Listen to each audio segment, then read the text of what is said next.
हाय scholars, solid state lecture number 8 आज हम सभी लोग डिस्कस करने वाले हैं। सभी हमारे टेंजेंटर्स, हमारे कॉन्सेप्टर्स, हमारे स्कॉलर्स रेडी हो जाइए। लेक्चर नंबर 8 अपना समय हो चुका है, स्टडी कॉर्नर पे बैठ जाइए। आज का जो लेक्चर हमारा बेटा होने वाला है, जैसा हम सभी जानते हैं लेक्चर नंबर 7 में देख चुके हैं कि सॉलिड स्टेट के थ्योरी पोर्शन से हम लोग निकल चुके हैं, न्यूमेरिकल पोर्शन में एंट्री कर चुके हैं। लेक्चर नंबर 8 बेटा आपका completely based on only numericals.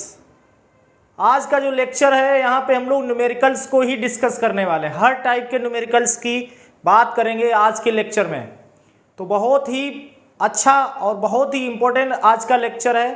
तो बहुत आसानी से एक एक न्यूमेरिकल पे हम लोग स्टडी करेंगे आज, हर टाइप के क्वेश्चन पे। जैसा लेक्चर नंबर 7 में हम लोगों ने मॉलिक्यूलर फार्मूला को डिटरमाइन करना सीखा था, जिसमें हमें एटम्स की लोकेशन दे दी जाती थी। फेस सेंटर पे है, बॉडी सेंटर पे है, कॉर्नर पे है, कौन कहाँ एटम है, उसके अकॉर्डिंग हम लोग मॉलिक्यूलर फार्मूला डिटरमाइन करते थे। लेक्चर नंबर 7 में ही हम लोग सीख चुके हैं।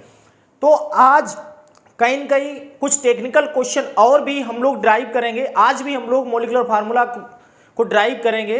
आज हमने क्या कहा था आपको, लेक्चर नंबर 7 में हमने आपसे कहा था कि लगभग मॉलिक्यूलर फार्मूला वाला जो क्वेश्चन है वो हर एग्जाम में आ जाता है, चाहे वो कॉम्पिटिटिव एग्जाम हो या बोर्ड एग्जाम हो, लगभग सभी में आता है। तो उस दिन हमने लगभग 4 से 5 क्वेश्चन लेक्चर नंबर 7 में अटेम्प्ट किए थे, जो बिल्कुल सिंपल थे, बहुत आसान थे। आज के भी लेक्चर में, लेक्चर नंबर 8 में भी हम 2-4 क्वेश्चन और कराएंगे फार्मूला डिटरमाइन करने के लिए। इसके बाद लेक्चर नंबर 9 में भी हम कराएंगे। जब तक मॉलिक्यूलर फार्मूले के एक एक क्वेश्चन को हम लोग अच्छे से नहीं करना, कोई हो सकता नया लॉजिक आ जाए, कहीं पे पोजीशन मिस करा देंगे, या कोई कॉर्नर पे कह दिया 4 कॉर्नर पे वाई पैक है और उसके बाद जेड पैक है। तो इस टाइप का क्वेश्चन एडवांस में पूछा जा चुका है आईआईटी में।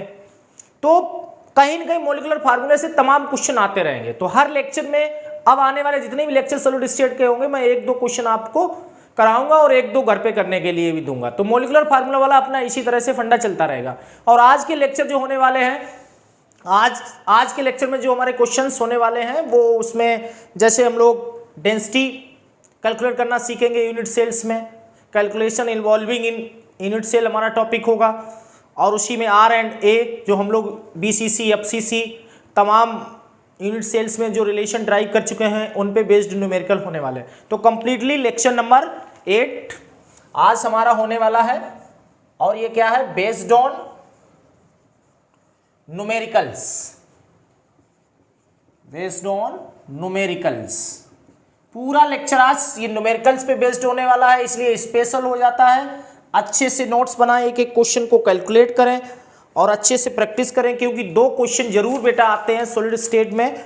बोर्ड में तो 2 क्वेश्चन जरूर आते हैं, एक मॉलिक्यूलर फार्मूला डिटरमाइन करने को आएगा और एक density rho equal to Z M upon a cube into N naught पे क्वेश्चन आता है। और इसी तरह से कॉम्पिटिटिव एग्जाम्स में भी मॉलिक्यूलर फार्मूला डिटरमाइन करने को आ ही जाता है। तो इन सभी टाइप के क्वेश्चंस पे हम लोग अच्छे से प्रैक्टिस करने वाले हैं। जुड़ जाइए जल्दी से, ऐसे बच्चे जो नींद में हैं जल्दी से मुंह हाथ धुल लीजिए और एकदम ओके फ्रेश माइंड से बैठ जाइए। तो पहला क्वेश्चन हम लोग करेंगे मॉलिक्यूलर फार्मूले से डिटरमाइन करेंगे। देखिए क्वेश्चन हमारा कह रहा है, पहला क्वेश्चन हम लोग पोजीशंस जान चुके हैं और ऐसे कुछ बच्चे हमारे जो नए जुड़े हुए हैं और आज डायरेक्ट न्यूमेरिकल प्रॉब्लम में जो बच्चे डायरेक्ट जुड़ जाएंगे, हो सकता वो एकदम घबरा जाएं, सर क्या क्या पढ़ा रहे थे। इसलिए आपको पहले लेक्चर नंबर 7 देखना चाहिए, उसके बाद लेक्चर नंबर 8 में मजा आएगा हमें। और अगर हो सके तो अगर कोई नया बच्चा जुड़ा लेक्चर 1, 2, 3, 4, 5, 6, 7, 8 अगर पिछले सारे लेक्चर देख के आएंगे तो 8 में बहुत मजा आने वाला है। और ऐसे बच्चे जो रेगुलर लेक्चर देख रहे हैं वो ये चीज महसूस कर रहे होंगे कि सॉलिड स्टेट कितना आसान हुआ है, कितने आसान वे में हम लोगों ने अभी तक पढ़ा है। और बिल्कुल किनारे आने वाले हैं इस न्यूमेरिकल प्रॉब्लम के बाद। अगला लेक्चर हमारा रेडियस रेशियो पे आने वाला है। उसके बाद हम लोग इम्परफेक्शंस पढ़ेंगे, मीनिंग डिफेक्ट्स के बारे में पढ़ेंगे, फिर इलेक्ट्रिकल प्रॉपर्टीज सॉलिड्स की, फिर मैग्नेटिक प्रॉपर्टीज। और इस तरह से लेक्चर हमारा खत्म होते होते इतने लेक्चर पढ़ते पढ़ते हम लोग चैप्टर भी खत्म कर लेंगे। उसके बाद एक अपनी मास्टर वीडियो आएगी जिसमें हम लोग अभी तक आए हुए तमाम एग्जाम्स में जो क्वेश्चन होंगे उस पर डिस्कस करेंगे। और उसके बाद हम लोग ऑनलाइन एक बेहतरीन टेस्ट करेंगे जिससे अपनी नॉलेज को हम लोग परखेंगे, जांचेंगे।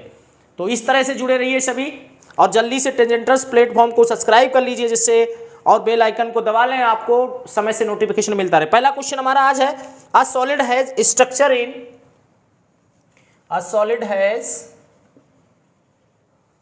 साथ में क्वेश्चन लिखें बेटा, a solid has structure,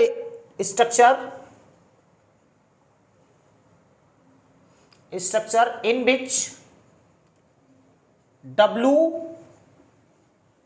W atom है बेटा, W atoms are present at the corners, W atoms are present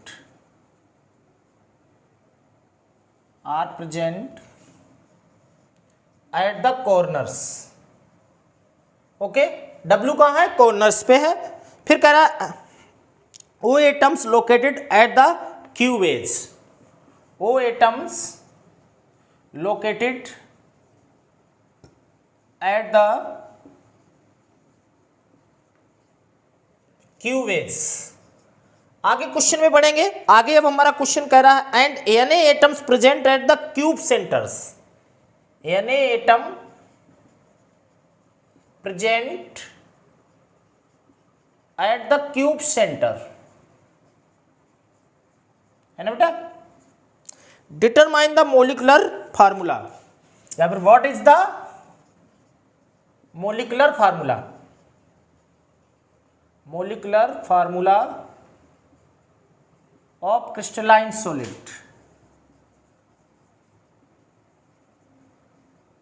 चलिए पूछ ले, कोशिश करें एक बार सभी बच्चे, उस दिन की तरह कोशिश करें, जल्दी से बताएं आंसर, कमेंट बॉक्स में आंसर बताएं बेटा, कोशिश कीजिए एक बार, पूछ लें, स्क्रीनशॉट ले लें क्वेश्चन का, कोशिश करके बताइए आप। बहुत आसान क्वेश्चन है, लोकेशंस दे दी गई हैं, तीनों एटम को लिखिए,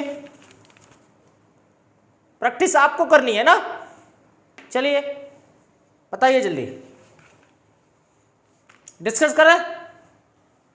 हाँ, कुछ बच्चों का आ चुका है ना, देखिए बहुत अच्छी बात है, मीनिंग बच्चे मेरे मेहनत कर रहे हैं, है ना। A solid has structure in which W are present at the corners, W corner पे है, O atoms located at the cube edge, cube की एज पे है, मतलब एजिस पे है, Na atom present at the cube centre, Na cube centre पे है, तो Na एटम हो गया, W हो गया, O हो गया। Na की पोजीशन क्या है? Cube centre. W की पोजीशन क्या है? कॉर्नर्स। O की पोजीशन क्या है बताइए बेटा? एज सेंटर, एजिस पे है, एजिस का मीनिंग एज सेंटर्स पे माना जाएगा। क्लियर हो गया? अब देखिए नंबर ऑफ एटम्स इनके निकालेंगे, नंबर ऑफ एटम्स। कॉर्नर कितने होते हैं? 8 इंटू 1/8, तो कितना आ गया? 1, यानी कितना आ जाएगा? 1। यहीं पे W की बात करेंगे अगर, तो W कितना आएगा? देखिए यहीं से W कहाँ है? अरे ये तो गड़बड़ हो गया ना, सॉरी बेटा, ऐसा नहीं होगा, ये क्यूब सेंटर पे है, तो क्यूब का सेंटर तो एक ही होगा, है ना। ध्यान दीजिए थोड़ा भाई, यहां पे कॉर्नर वाला कॉन्सेप्ट यहां अप्लाई होगा, है ना, तो यहां पे 1 आ जाए, और यहां पे Na भी 1 ही आएगा क्योंकि ये क्यूब सेंटर है। क्यूब सेंटर किसी का भी सेंटर, क्यूब सेंटर या बॉडी सेंटर एक ही बात होगी। 8 इंटू 1/8 यहां आना चाहिए, है ना, समझ में आ गया होगा। तो यहां पे क्यूब सेंटर ही होगा हमारा, तो क्यूब सेंटर को ही हम लोग दूसरे टर्म्स में बॉडी सेंटर भी कह सकते हैं। और बॉडी सेंटर पे पूरा एक एटम पैक होता है ना, बॉडी सेंटर पे 1, कॉर्नर पे 1/8 पार्ट, एज सेंटर पे 1/4, डायगोनल सेंटर पे 1/3, फेस सेंटर पे 1/2, टेट्राहेड्रल वॉइड्स में 2, ऑक्टाहेड्रल वॉइड में 1। ये आपको भी याद होने चाहिए ऐसे एकदम फिंगरप्रिंट्स पे। Face centre 1/2, corner 1/8। मेरे साथ एक बार रिवाइज करें, याद करें।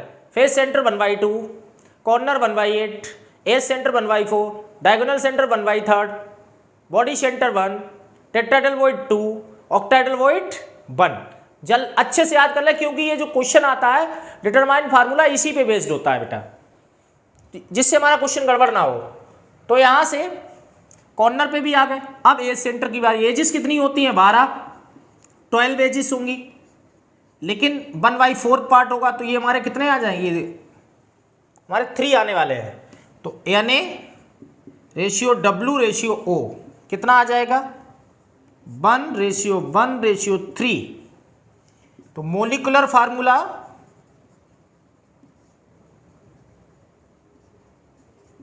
NaWO3 क्या आ जाएगा?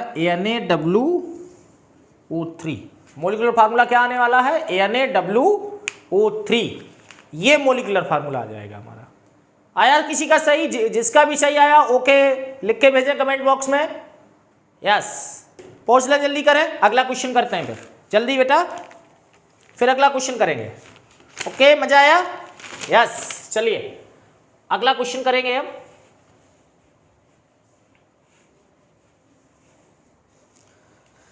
अगला क्वेश्चन करते हैं हम लोग।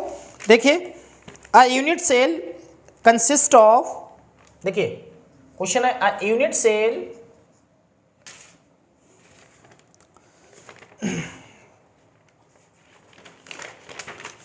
यूनिट सेल नहीं है, क्वेश्चन है हमारा, a solid is made of two elements, a solid is made of two elements। बेहतरीन क्वेश्चंस का कलेक्शन लेके आज हम आए, एक एक क्वेश्चन को अच्छे से डिस्कस करें बेटा, सभी बहुत जरूरी है। देखिए सॉलिड में ज्यादा न्यूमेरिकल पोर्शन नहीं है, दो ही न्यूमेरिकल पोर्शन यहाँ पे मुख्य हैं। एक हमारा है फार्मूला को डिटरमाइन करना और एक है डेंसिटी पे। अभी हम फार्मूला डेंसिटी का ड्राइव कराएंगे, उसके अकॉर्डिंग करेंगे। और एक हमारा आता आर एंड ए में रिलेशन, जैसे बीसीसी के लिए आर इक्वल टू क्या होता है? √3a/4। एफसीसी के लिए आर इक्वल टू a/2√2 होगा। और पीसीसी के लिए आपको पता आर इक्वल टू a/2। तो इस पे बेस्ड भी क्वेश्चन आता है, एक नंबर का। रेडियस रेशियो पे एक नंबर का ही आएगा। तो अगर 2 या 3 नंबर का जो क्वेश्चन आता है वो या तो डेंसिटी पैकिंग से आएगा या फार्मूला डिटरमाइनेंट से आएगा। तो ये बहुत इंपॉर्टेंट लेक्चर है, lecture number 7, lecture number 8 and lecture number 9। ये तीनों लेक्चर जो 9 आने वाला है, कल आएगा। तो इस तरह से ये तीनों लेक्चर बहुत ही आपके लिए क्रूशियल होने वाले हैं, बहुत ही महत्वपूर्ण होने वाले हैं बेटा, क्योंकि इसमें एक एक टाइप के न्यूमेरिकल्स के बारे में डिस्कस करने वाले हैं। तो इसी तरह से रेगुलर वे में जुड़े रहिए, जिससे आप बहुत आसानी से सॉलिड स्टेट को पढ़ सकें। A solid is made of 2 elements x and y। Atoms x are in FCC arrangement. क्या कह रहा है question? Atoms x are in FCC arrangement. FCC arrangement and biatoms occupy all the octahedral sites, and biatoms occupies all the tetrahedral sites। okay, tetrahedral sites and alternate occupies all the tetrahedral sites and alternate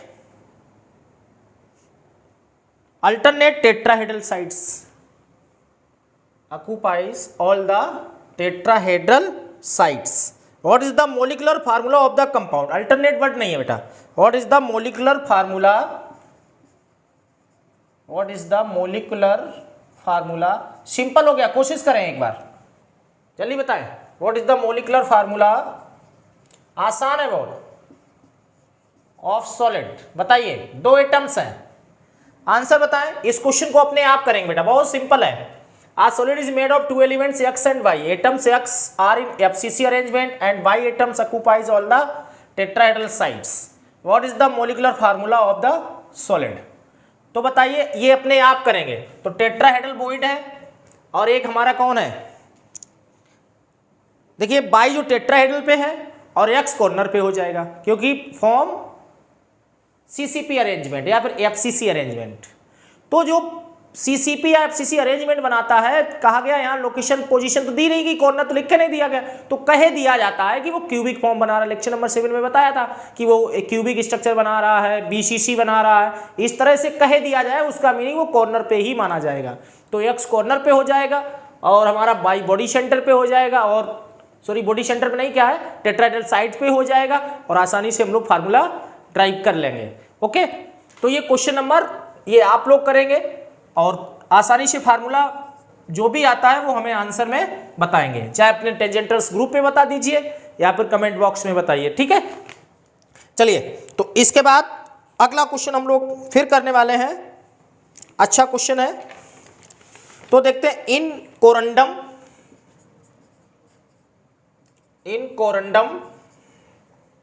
corundum किसका isotope है? Isotope है या फिर हमारा ores है? Isotope नहीं होता, ores होता है। आइसोटोप्स अलग चीज है, ओर्स अलग है। ओर्स क्या होते हैं हमारे? आइसोटोप्स होते हैं the atoms which has same atomic number but different atomic masses are called isotopes. अगर आइसोबार्स क्या होते हैं? उसमें एटॉमिक मासेस सेम होते हैं। अब जब यहाँ पे टर्म आ गया तो उसे थोड़ा सुन लीजिए, आपका रिवीजन हो जाएगा, है ना। और यहीं पे, और अगर ओर्स की बात करते हैं, ओर्स क्या होते हैं? Mineral and ores isolation. अभी हम लोग अगला चैप्टर पढ़ेंगे, चैप्टर नंबर सरफेस केमिस्ट्री के बाद आएगा आइसोलेशन, चैप्टर नंबर 6 में पढ़ेंगे आइसोलेशन, तो वहाँ ओर्स आएंगे। और शायद 9th-10th में आपने सुना भी होगा कि जहाँ पे आयरन के ओर्स, एल्यूमिनियम के ओर्स ऐसे सुनते हैं, तो कोरंडम हमारा एल्यूमिनियम का ओर्स होता है बेटा। किसका होता है? एल्यूमिनियम का ओर्स। कुछ बच्चों को फार्मूला भी पता होगा, जिन्हें फार्मूला पता है बताएं, और हम तो भी ड्राइव कर ही लें, और जिन्हें फार्मूला पता है उन्हें तो आंसर पहले ही पता हो जाएगा। तो क्या है क्वेश्चन हमारा? देखिए, इन कोरंडम ऑक्साइड, कोरंडम का मीनिंग एल्यूमिनियम होता है। Ions are arrange, oxide ions are arrange in SCP arrangement, in SCP arrangement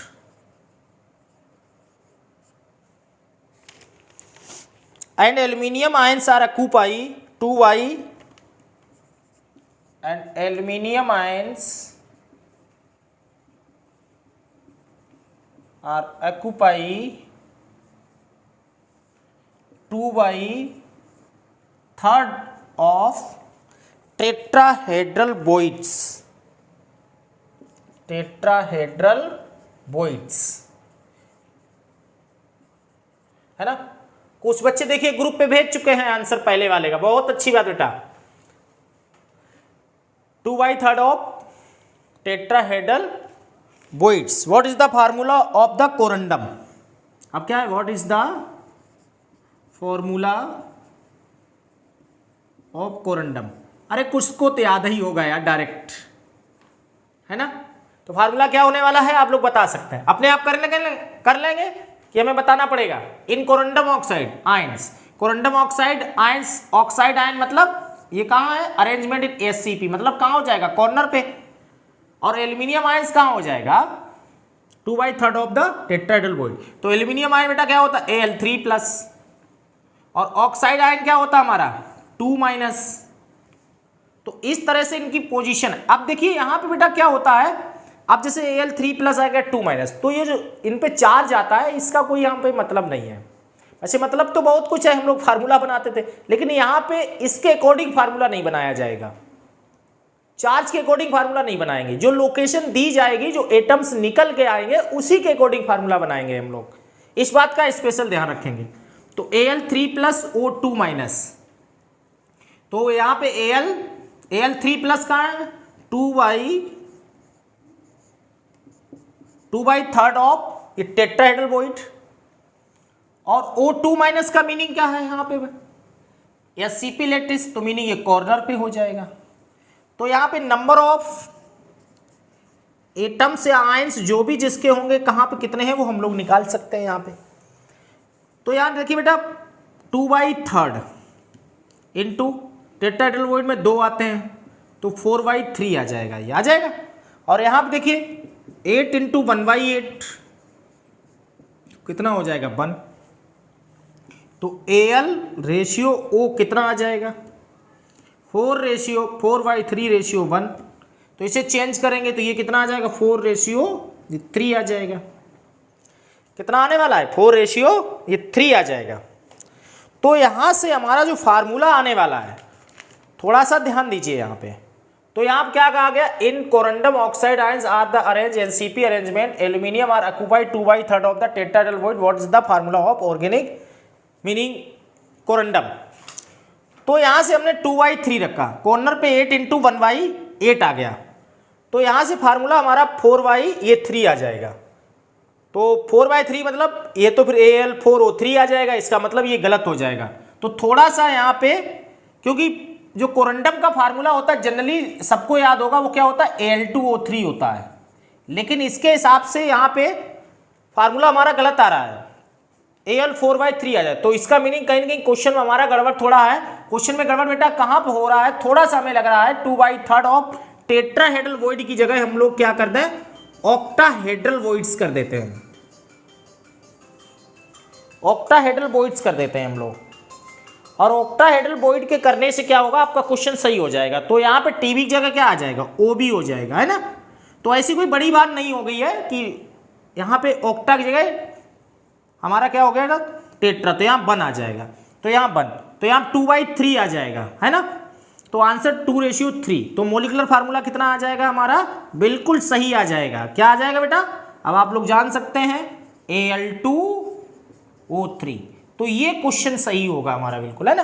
तो वहां पे थोड़ा सा क्वेश्चन में टेट्राहेड्रल हो गया था ऑक्टाहेड्रल वॉइड की जगह, तो कोई बड़ी बात नहीं, तो वो लिखते समय हो गया था। तो इसमें आप लोग नोट कर लीजिए, कहीं ये मत सोच ली अरे सर ने क्या कर दिया, ये वो थोड़ा क्वेश्चन में लिखते समय हो गया था ना, इतना तो अंडरस्टूड बातें हैं अपनी। तो क्योंकि ये इसका फार्मूला ये Al2O3 होगा, तो हम लोग Al4O3 नहीं लिख सकते थे, इससे हमें पता चला कहीं ना कहीं क्वेश्चन में कुछ हमारा गड़बड़ हुआ है। तो गड़बड़ क्या हुआ था कि टेट्राहेड्रल वॉइड की जगह हमें ऑक्टाहेड्रल वॉइड लिखना चाहिए था क्वेश्चन में।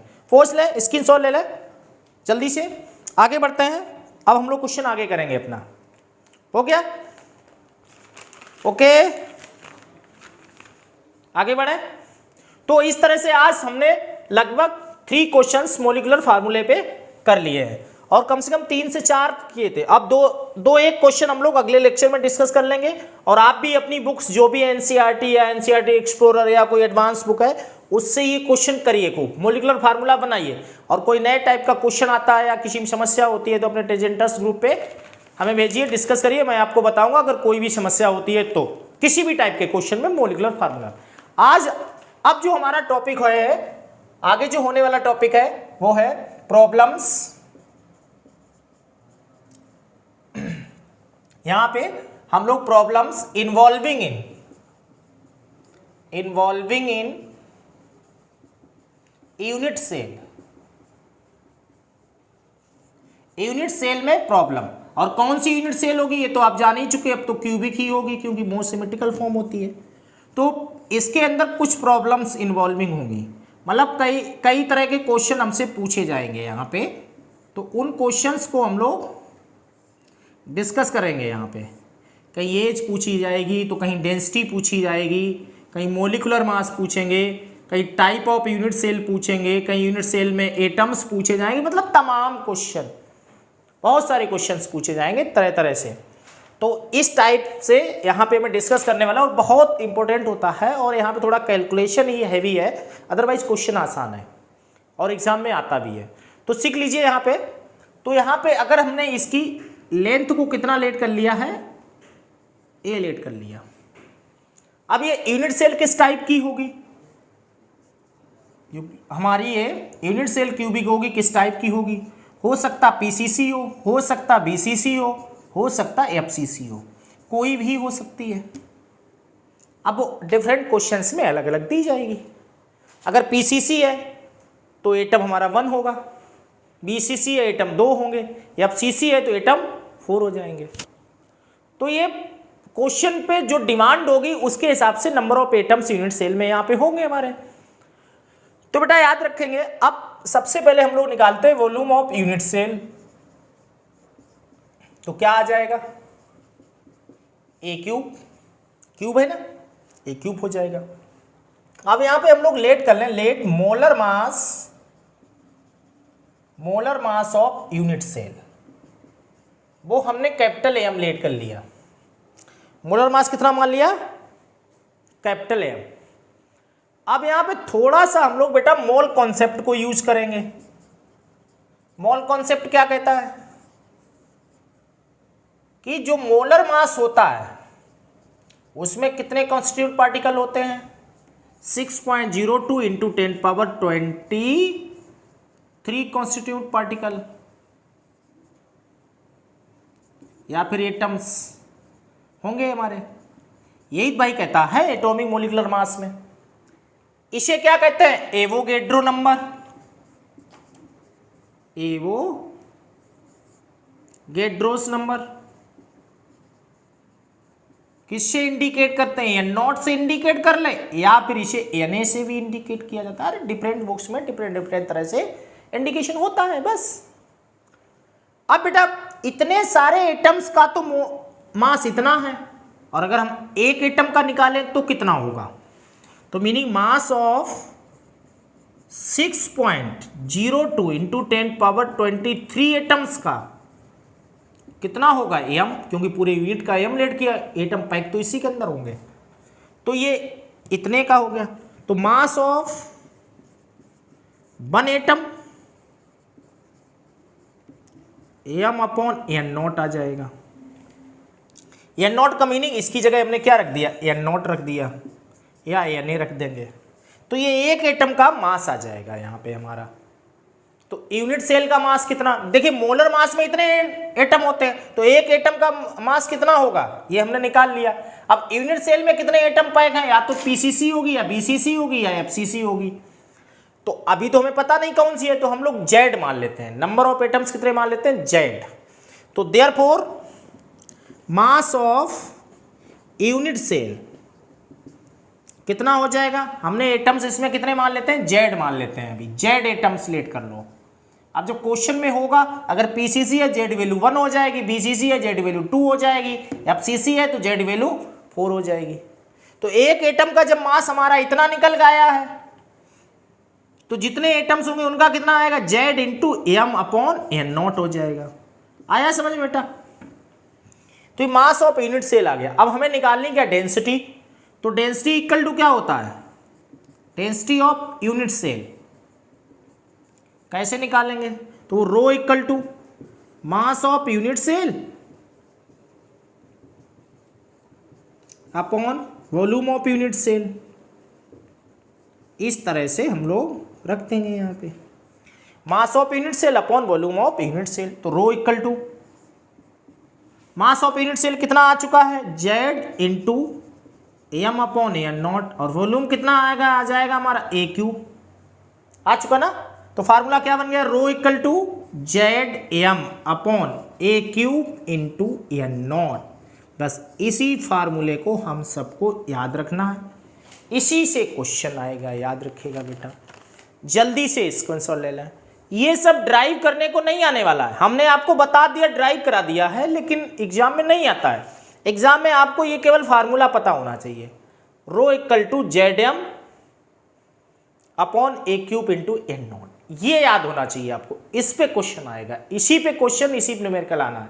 जल्दी स्क्रीनशॉट ले, आगे बढ़े फिर हम लोग अगला लेक्चर देखते हैं। अगला लेक्चर मीनिंग किस पे होने होगा समझ सकते हैं आप? रेडियस रेशियो पे अभी हमने बताया था। अगला लेक्चर जो हम होने वाला अपना होगा वो रेडियस रेशियो पे होगा। तो यहाँ पे अच्छे से क्वेश्चन करें, फिर अगले लेक्चर यानी कि लेक्चर नंबर कौन सा होगा हमारा? ये कौन सा 8, अगला लेक्चर होगा 9। अगले दिन के लिए बहुत अच्छे से तैयार हो जाए अभी से, क्योंकि अगला लेक्चर बहुत इंपॉर्टेंट है। रेडियस रेशियो लगभग में हर एग्जाम में क्वेश्चन वहाँ से फंसता है। तो अगला लेक्चर भी बेहतरीन होने वाला है। जिस तरह से आज हम लोग न्यूमेरिकल डिस्कस कर रहे हैं, उसी तरह से उस लेक्चर में रेडियस रेशियो का कॉन्सेप्ट रखेंगे, और वहाँ से किस तरह से क्वेश्चन आ सकते हैं, इन सारी चीज़ों पे हम लोग डिस्कस करेंगे लेक्चर नंबर 9 में। तो कल का भी लेक्चर बहुत अच्छा है। Lecture number 7, lecture number 8, lecture number 9, तीनों लेक्चर न्यूमेरिकल बेस्ड हैं। अच्छे से देखें, एक एक बात को सुने, समझें, और अच्छे से अपनी बुक्स वगैरह से प्रैक्टिस करें। हम तो करा ही रहे क्वेश्चन आपको। हो गया बेटा? स्क्रीनशॉट ले लिया, आगे बढ़े? यस, चलिए अब हम लोग देखते हैं इसमें किस किस तरह के क्वेश्चंस आते हैं, उन पे थोड़ा डिस्कस करेंगे आज हम लोग, है ना। तो हर लेक्चर में लगभग 2 से 4 न्यूमेरिकल तो हमें कराने ही है ना। तो इसी तरह से जुड़े रहेंगे और हम लोग पढ़ते रहेंगे अच्छे से। तो बेटा इसके बाद तो हम लोगों ने ये निकाला Z M upon a cube into N naught, और चीज़ें तो जान चुके हम लोग। जेड क्या है? Number of atoms in unit cell. तो जेड अगर पीसीसी है तो कितना होगा जेड, बोलिए। अब अपने आप वैल्यू पता चल जाएगी। जेड पीसीसी में कितना होगा 1, बीसीसी में कितना होगा 2, एफसीसी में कितना होगा 4। तो ये जेड की वैल्यू होंगी हमारी यहाँ पे, जो यूनिट सेल क्वेश्चन में होगी उसके हिसाब से होगा। एम आपको पता है क्या है, मोलर मास या एटॉमिक मास अगर एलिमेंट कोई सॉलिड हुआ है, मेटेलिक सॉलिड। ए क्या है, लेंथ ऑफ एज या फिर एज लेंथ। ए नॉट क्या है, एवोगेड्रो नंबर 6.02 इंटू 10⁻23 होगा। तो इस तरह से ये सारी चीजें हमारी हैं, ठीक है। अब क्वेश्चन करेंगे हम लोग, एक क्वेश्चन करते हैं अच्छा सा प्यारा सा, लिखते हैं हम लोग। पहला क्वेश्चन करेंगे आज हम लोग, देखिए an element having BCC geometry. Question लिखिए सभी लोग, आसान क्वेश्चन होगा। देखिए ये फार्मूला पता है, क्वेश्चन आसान बस, बट यहाँ पे कैलकुलेशन थोड़ा है। An element having BCC geometry, having BCC geometry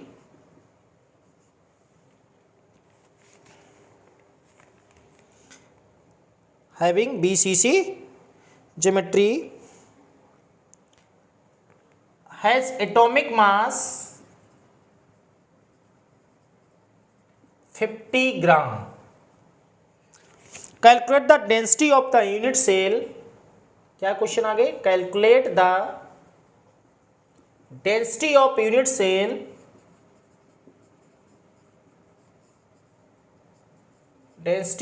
cell if its age length is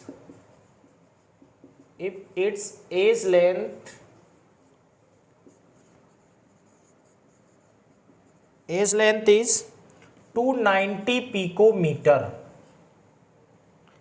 ठीक है। तो इस तरह से हमें ये क्वेश्चन सॉल्व करना है। तो खूब 3 मार्क्स में क्वेश्चन आता है आपका बोर्ड में, और कहीं कहीं नीट वगैरह में भी कैलकुलेट करा दिया जाता है। तो ये थोड़ा कैलकुलेशन बेस्ड क्वेश्चन होता है। फोर्स ले लें, पहले स्क्रीनशॉट ले लें, फिर अपने आप ट्राई करें। हम भी साथ में करते हैं ट्राई, और उसके बाद आंसर हम लोग बताते हैं, समझते हैं चीज़ों को। An element having BCC geometry, तो ज्योमेट्री बेटा कैसी है, सॉल्व करते हैं। ज्योमेट्री बता दी गई है, कैसी है, बीसीसी है। बीसीसी मतलब बॉडी सेंटर, तो इसी से पता चल चुका जेड कितना होगा, 2 होगा। जेड मतलब नंबर ऑफ एटम्स 2 हो गए। एटॉमिक मास मीनिंग एम हमें पता चल चुका कितना है, 50 ग्राम, ठीक। एज लेंथ कितनी है, एज लेंथ की बात करेंगे, ए इक्वल टू 290 पिकोमीटर, ठीक है। वैसे स्मॉल पी एम ऐसे बनाते हैं, पिकोमीटर। अब अच्छा, पिकोमीटर को यहाँ पे सेंटीमीटर में चेंज करना पड़ेगा, या तो मीटर में या सेंटीमीटर में। मीटर से सेंटीमीटर में चेंज करेंगे हम लोग। तो यहाँ से अगर पिकोमीटर की बात करते हैं तो 1 पिकोमीटर इक्वल टू 10⁻12 मीटर, और अगर सेंटीमीटर होगा तो 100 से मल्टीप्लाई और कर देंगे तो 1 पिकोमीटर इक्वल टू 10⁻10 सेंटीमीटर हो जाएगा। तो ये चीज़ हम लोग ध्यान रखेंगे, तो इसमें चेंज करना पड़ेगा हमें बेटा, है ना। और एन नॉट की वैल्यू कितनी होगी, 6.02 इंटू 10⁻23। वेरी आसान, वेरी आसान है ना, वेरी सिंपल, हिंदी इंग्लिश दोनों, कोई बात नहीं, आपने है समझ में आनी चाहिए, है ना बेटा। चलिए, तो यहाँ से क्वेश्चन करेंगे। अब इसे पहले चेंज कर लीजिए पिकोमीटर से, 290 इंटू 10⁻10 सेंटीमीटर, ठीक। अब अगर यहाँ से थोड़ा और कर दें हम लोग इसे चेंज, इसी ए को थोड़ा सा और बदल सकते हैं, कैसे, इसमें मल्टीप्लाई कर दीजिए। देखिए तो ये 2.9 हो जाएगा, कितना आ जाएगा, 2.9 इंटू 10⁻8 सेंटीमीटर। क्लियर हो गया। तो ये ए को हमने चेंज कर लिया, ए इतना हो गया, सेंटीमीटर में चेंज किया जाएगा ए हमेशा। अब हमसे डेंसिटी पूछी गई।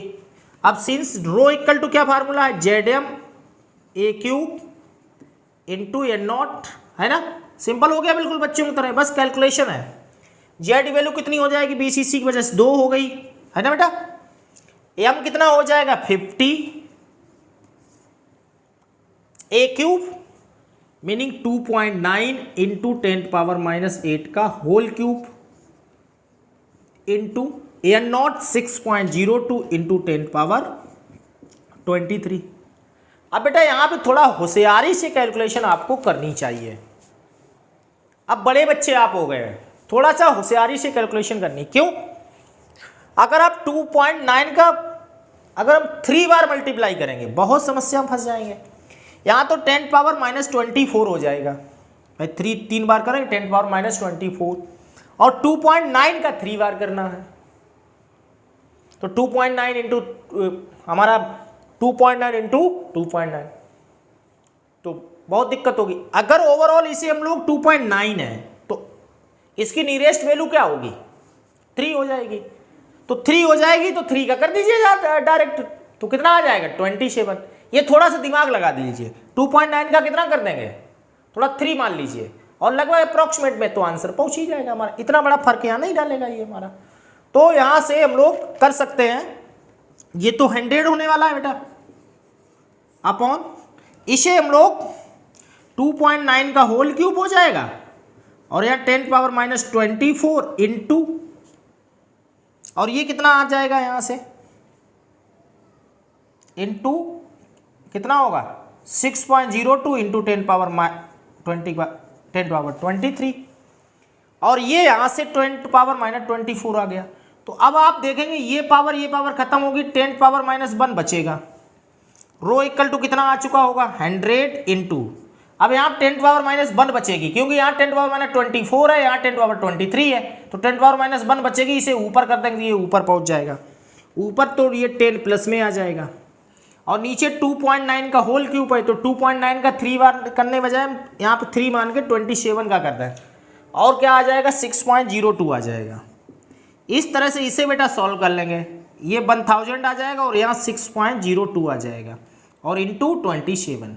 इसे जब सॉल्व करेंगे तो हमारा आंसर बहुत आसानी से आ जाएगा। आप लोग कर सकते हैं, अपनी आप कैलकुलेशन कर लीजिएगा एक बार, तो यहाँ से आंसर बहुत आसानी से हम लोग कैलकुलेट कर पाएंगे, आ जाएगा आंसर हमारा। ठीक है, तो यहाँ से ये हम लोग जो आंसर आएगा वो ग्राम सेंटीमीटर माइनस क्यूब में आएगा। ये आंसर आप लोग बेटा कैलकुलेट करेंगे।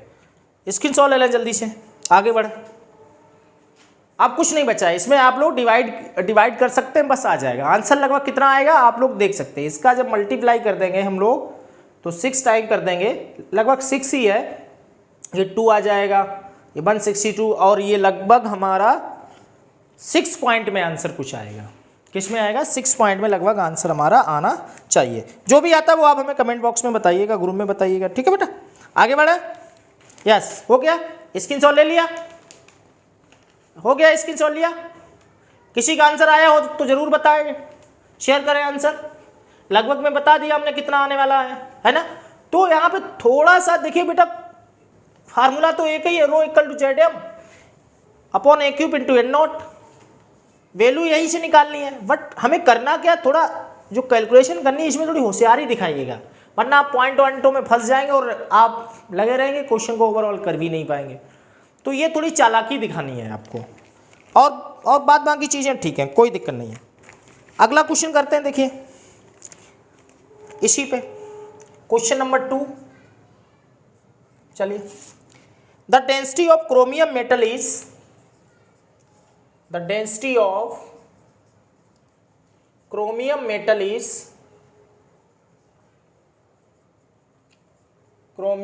is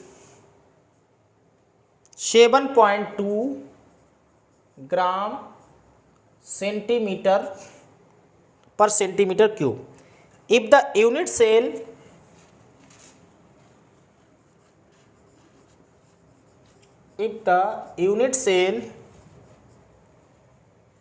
इज ऐसी है, क्यूबिक है, with edge length,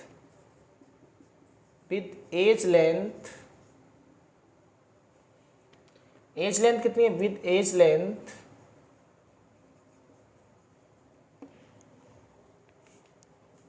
with edge length of 289 picometer. Determine the type of unit cell. Determine the type of unit cell. बहुत अच्छा क्वेश्चन है, थोड़ा सा वेरी कर दिया गया यहाँ पे, और गिवन भी हमें कुछ है। गिवन क्या है वो लिख लीजिए। ये दिया गया है क्रोमियम इक्वल टू 52 AMU और Na दे रखा है, Na मतलब मीनिंग एवोगैड्रो नंबर 6.02 इंटू 10⁻23। कोई दिक्कत नहीं, ये एटॉमिक मास है। AMU का मीनिंग ये कोई बड़ी बात नहीं, ये ग्राम ही है, एटॉमिक मास ही होगा, ठीक है। तो ये क्वेश्चन करना, हमें टाइप ऑफ यूनिट सेल पूछा गया। तो टाइप ऑफ यूनिट सेल का मीनिंग यहां क्या, type of unit cell. Unit cell का टाइप क्या होगा ये पूछा गया, मीनिंग या तो पीसीसी होगा या बीसीसी होगा या एफसीसी होगा। इन तीन में से किस टाइप की यूनिट सेल है।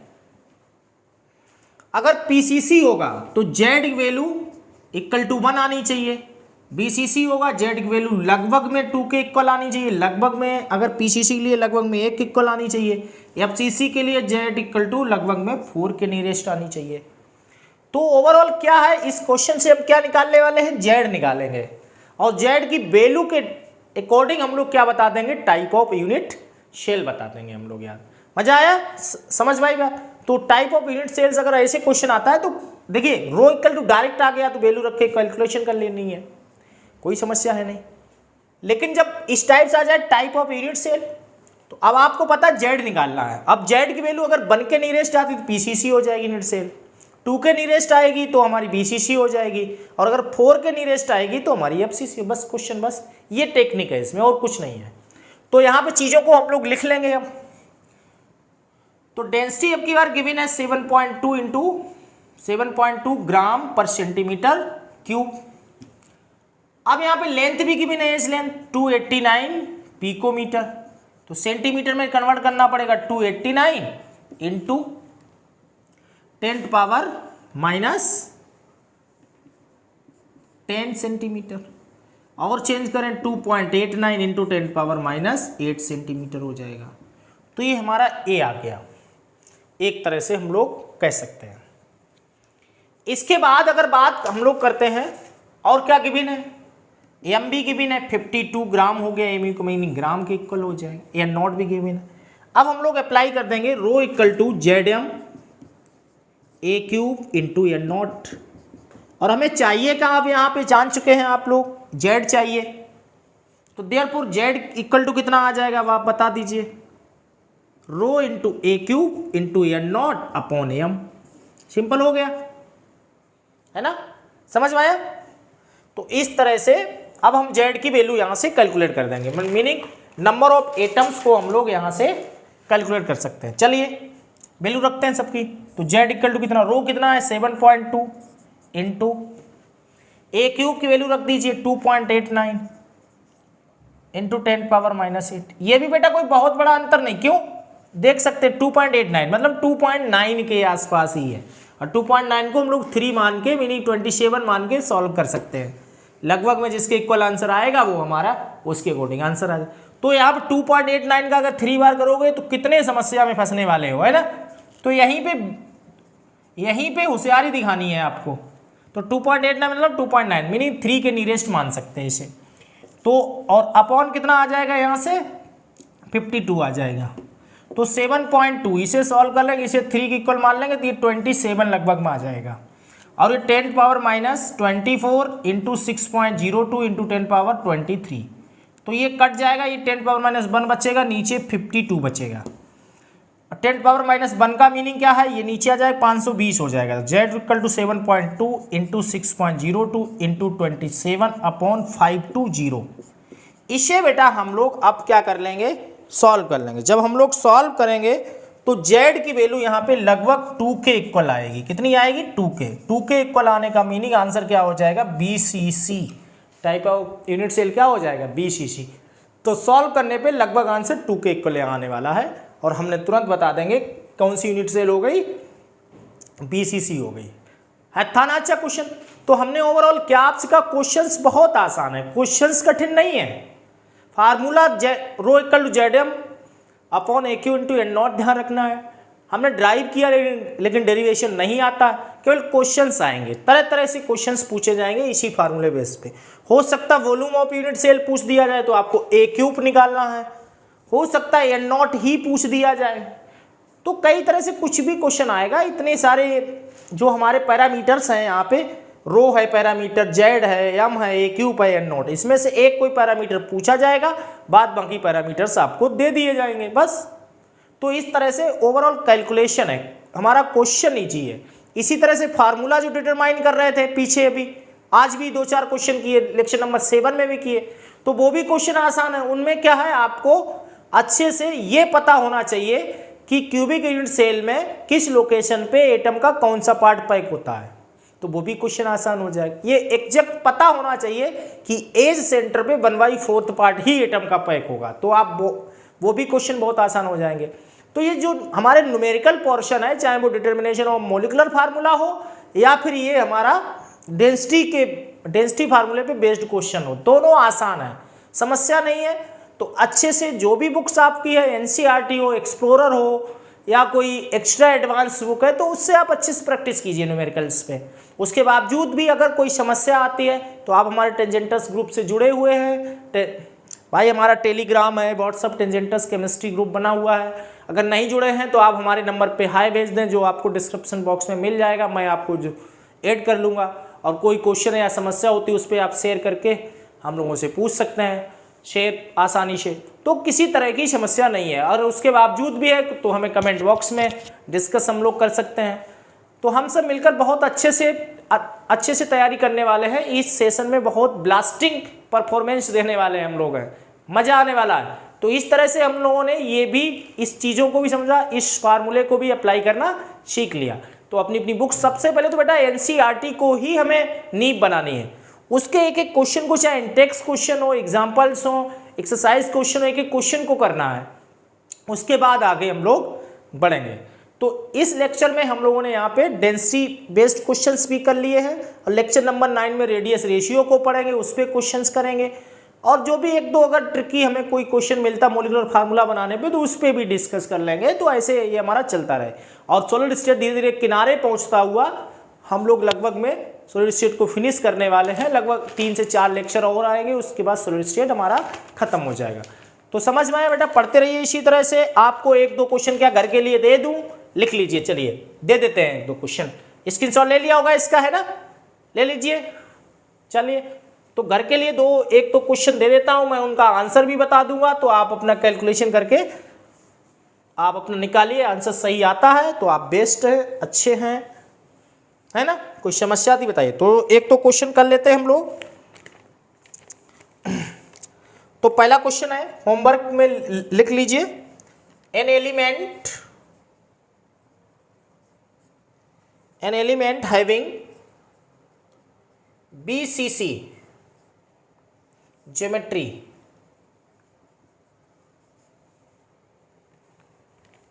BCC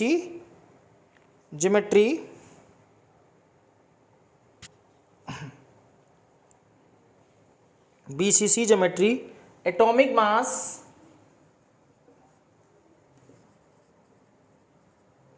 63 gram and age length of unit cell is 296 picometer. What is density of unit cell? ठीक है, कर लीजिएगा। अगला क्वेश्चन और एक लिखिए। दूसरा question, a metal having atomic mass 50 gram 50 gram and has FCC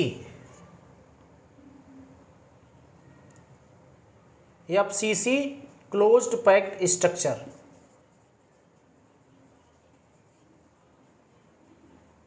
है ना, लिख लीजिए questions. And the density of unit cell,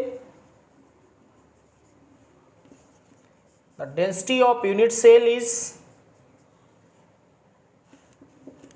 5.96 gram centimetre cube. Determine volume of unit cell, meaning a cube पूछ दिया, वॉल्यूम ऑफ यूनिट सेल. ठीक है, एक और लिख लीजिए थर्ड क्वेश्चन, बाद में पोज ले लेना, स्क्रीनशॉट ले लेना, आपको मिल जाएंगे. एक अच्छा क्वेश्चन लिखेंगे. एन एलिमेंट हैज, एनसीईआरटी का क्वेश्चन है, आया हुआ है, अच्छा क्वेश्चन है. Element has body centred cubic unit structure. Body centred cubic structure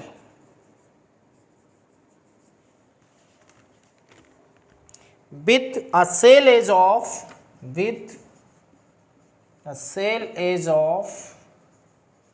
288 picometer. The density of the element is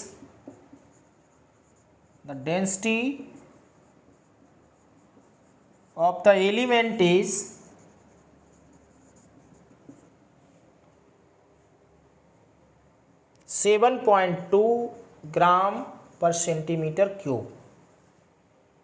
how many atoms are present in 208 gram elements. How many atoms, आखिरी में mole concept थोड़ा सा apply करेंगे. 11 का revision करिएगा, बहुत आसानी से आएगा. How many atoms are present in 208 gram element. Okay, ये 3 क्वेश्चन आप लोग करेंगे, होमवर्क में है, आसान है. इसमें थोड़ा सा मोल कॉन्सेप्ट लगेगा, मीनिंग 10 एम पहले निकाल लेंगे, तो जितना एम आएगा उसमें कितने एटम होंगे वो हमें पता चल जाएगा. बॉडी सेंटर के हिसाब से 2 एटम उसमें हैं, तो इतने में कितने होंगे तो उस हिसाब से कैलकुलेट कर लेंगे, है ना. बहुत आसानी से हम लोग निकालेंगे, मोल कॉन्सेप्ट के अकॉर्डिंग आसानी से क्वेश्चन आ जाएगा हमारा. इसी तरह से जुड़े रहिए, पढ़ते रहिए, तीनों क्वेश्चन करिएगा अच्छे से, बहुत अच्छे क्वेश्चन है. Rho equal to Z M upon a cube into a naught पे ही होने हैं. ओके हो चुके हैं, ठीक है, स्क्रीनशॉट ले लें, पढ़ते रहें. तब तक के लिए गुड बाय.